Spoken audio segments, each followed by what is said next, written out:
What's going on, everyone? Still on the road, still traveling. Appreciate you guys always tuning in for USFL QB rankings. Week 5 going into week 6 right now. Appreciate all the feedback. Still, like I said, still on the road, so that's how we're working it this week.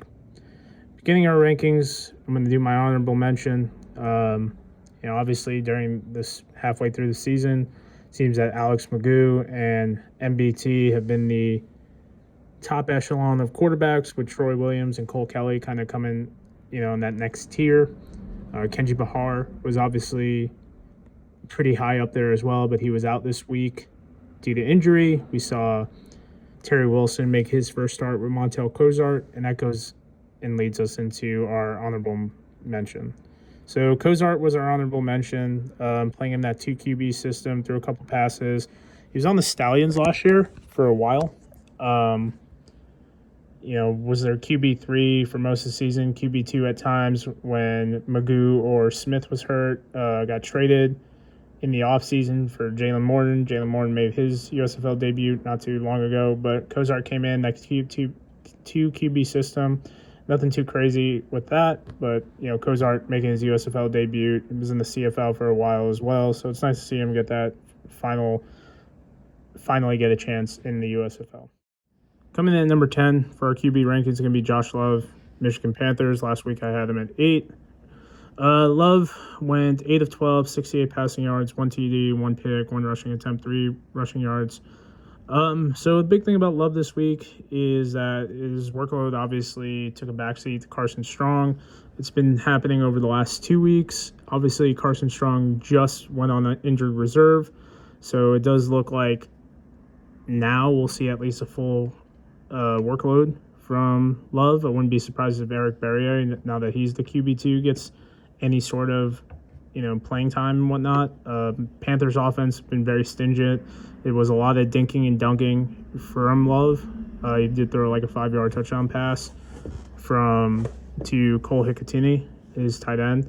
But obviously the workload has been extremely limited, and it's been, success has not really been there.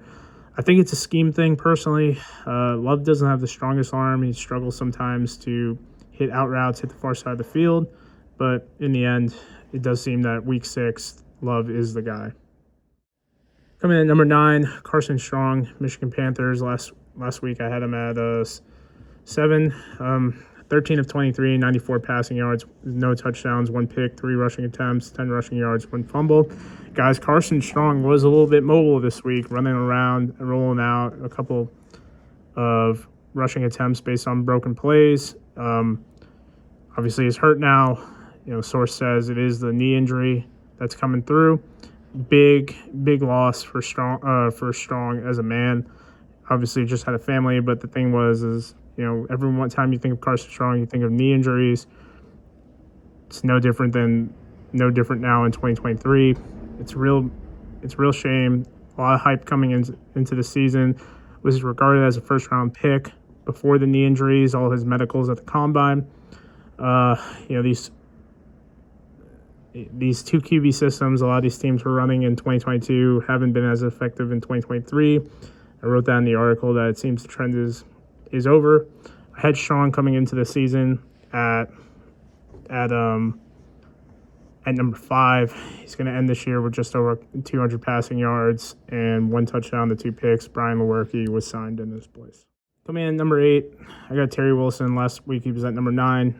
9 of 14, 117 passing yards, 1 TD, 0 picks, 6 rushing attempts, 41 rushing yards. It was a spot start for him. We're not really sure what's going on with Bahar moving into week 6. He did a great job, rolling off the play action, using his legs. It set up a great 50-yard touchdown to Anthony Ratliff-Williams. Overall, Bahar's overall success, nothing too sexy or anything like that, but it was great to see him actually out there playing, getting game reps, and makes, in my opinion, the Gamblers coaching staff a lot more comfortable about transitioning to Wilson in the event Bahar is hurt moving forward. Coming in at number 7, Cookus with the Stars, 18 of 30, 125, no touchdowns, no picks, 4 rushing attempts, 21 rushing yards. I mean, this guy took a beating again in week 5. He was sacked 4 times. I think I counted him getting hit 5 times. I mean, he did just enough to put the Stars in a winning position. A lot of that had to do with Darius Victor having 3 fumbles and giving Luis Aguilar a very short field position. I was impressed in the way that he was able to play turnover-free football, but now that they're down, Chris Rowland's out. They had another receiver go out. Corey Coleman's been banged up a little bit. They're still in a position that they can take the division. All the North Division teams are 2 and 3. However, something's got to give regarding Cookus and the ability to push the ball downfield. I've been harping on this for the last 3 weeks. It's the offensive line play. I don't think it's his actual ability. But moving forward, Cookus is, you're playing with the cards you're dealt. Cookus isn't really doing much, so he's going to be back in the back half of our QB rankings going into week 6. Coming in at number 6, DeAndre Johnson, New Jersey Generals. 7 of 12, 79 passing yards, no touchdowns, no picks, 7 rushing attempts, 62 rushing yards, 1 TD. Obviously, an injury forced his way out. Guys, he is the QB1 of this Generals team. His rushing ability is unmatched. It was a little bit anemic, their offense, but that mostly was due to the fumbling of Darius Victor. Obviously, he's still a top 5 rusher in the USFL. Riley trusts this guy. Granted, there was an injury, but I don't see anything stopping Johnson from moving forward. Biggest thing I could see is that they couldn't get Cam Eccles-Looper involved in the offense. That's always going to be your bugaboo. He's one of the more dynamic players. They had Alonzo Moore back out there doing a lot of good stuff, and they implemented some Warren Newman. Hopefully we'll see more of that. The team just did release Randy Satterfield. My personal opinion, to me, that means that they're more invested in Newman.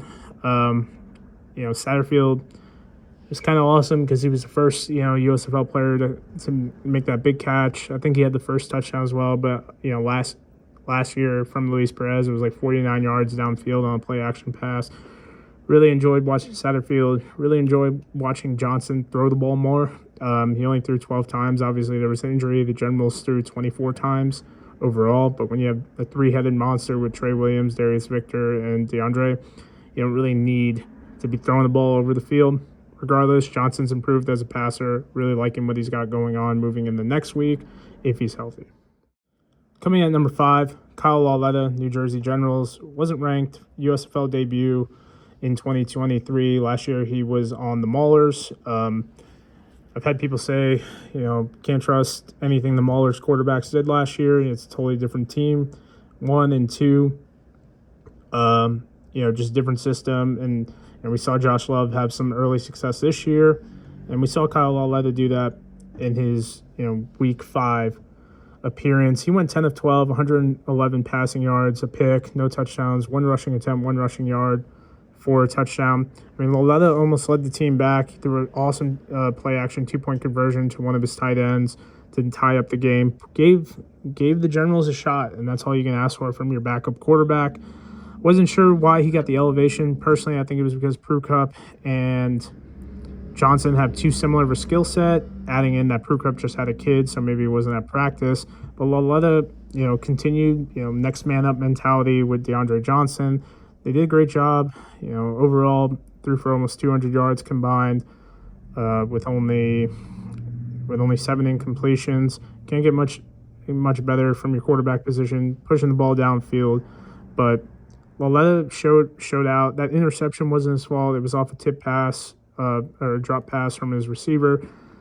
I'm not 100% bought into Lauletta. I had him in the back end of our rankings in the preseason, but I definitely view him as a serviceable backup in the USFL. Coming in at number 4, Cole Kelley. Kelley's been the number 4 guy for the last couple weeks. Him and Troy Williams are that next echelon of quarterbacks. He went 24 of 36, 224 passing yards, 1 TD, 1 pick, 5 rushing attempts, 4 rushing yards.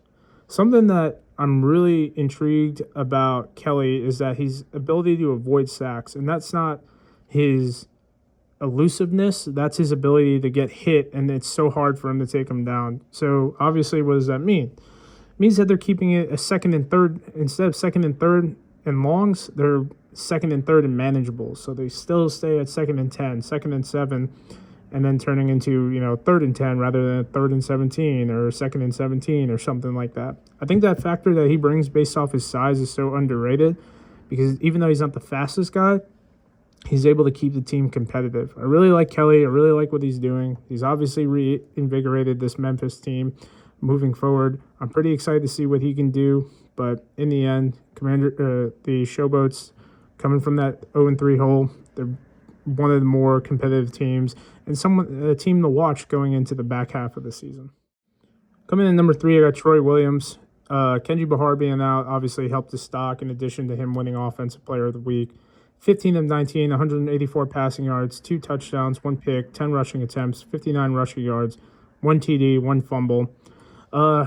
He's one of the more exciting players to watch. Now, you couple with Cole Kelley's size and Troy Williams' athletic ability, you get one of the more dangerous QBs if you put them together. Obviously, that's not it. That's not the reality, but that's, my opinion.